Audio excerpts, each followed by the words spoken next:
ইনশাল্লাহ আমাদের battery change self কিছু খারাপ ছিল, আমরা চেঞ্জ করে দিলাম। এখন আগে একটা ভিডিও বানাইছি, দেখবেন, সুন্দরভাবে দেখবেন। এটা হাইব্রিড গাড়ির ব্যাটারি, এটা ইয়ার মনে হয়। এটা কী গাড়ি রে?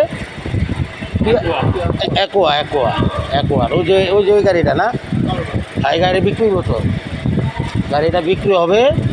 এই ব্যাটারি 2টা না 3টা সেলফ খারাপ ছিল, আমরা পাল্টাই দিলাম। সেলফও আপনি পাল্টাইতে পারবেন, তবে এটি নিয়ম হলো প্রতি বছর আপনি যদি একবার সার্ভিসটা করে নেন, আপনার ব্যাটারিটাও চেক থাকলো সেলফ খারাপ হয়ে গেছে কিনা।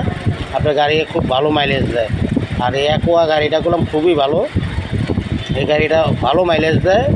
ওই যে কালো গাড়িটা দেখেন, এই যে অ্যাকোয়া, লোকজনের লিগে দেখা যায় না, এই কালো গাড়িটা যে দাঁড়ায় রয়েছে, এই গাড়ির এই যে ব্যাটারি। পরবর্তী ভিডিওতে ইনশাল্লাহ আরও কিছু দেখানোর চেষ্টা করব। আপনারা আমার ভিডিওগুলো মনোযোগ দিয়ে দেখবেন, ঠিক আছে? এই যে এখান দিয়ে এই যে কভারটা দেখছেন, এইখানে লাইনগুলো থাকে। আপনারা যারা গাড়ি চালান তারা বলতে পারবেন। এই যে ব্যাটারির একটা জিনিস দেখাই আমি, এই যে ব্যাটারি কই, এই যে ব্যাটারি দেখেন, এই গাড়ির এই ব্যাটারির এই জায়গায় অনেক গাড়িতে কার্বন জমে। এটা করলাম লাইন বাড়াইছে, পজিটিভ, এই হলো পজিটিভ, এই হলো নেগেটিভ। এই নেগেটিভও অনেক সময় কার্বন জমে, আমরা কী করি, গরম পানি দিয়ে পরিষ্কার করি, করলে কী হয়, লাইনটা খুব ভালো সাপ্লাই দেয়।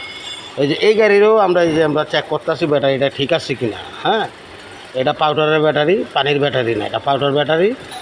নীল থাকলেও অনেক সময় ব্যাটারির ভিতরে প্লেট থাকে, এগুলো দুর্বল হয়ে যায়, সেলফ থাকে, এরকম সেলফ থাকে। এই যে দেখাই, এরকম সেলফ সব ব্যাটারিতেই থাকে।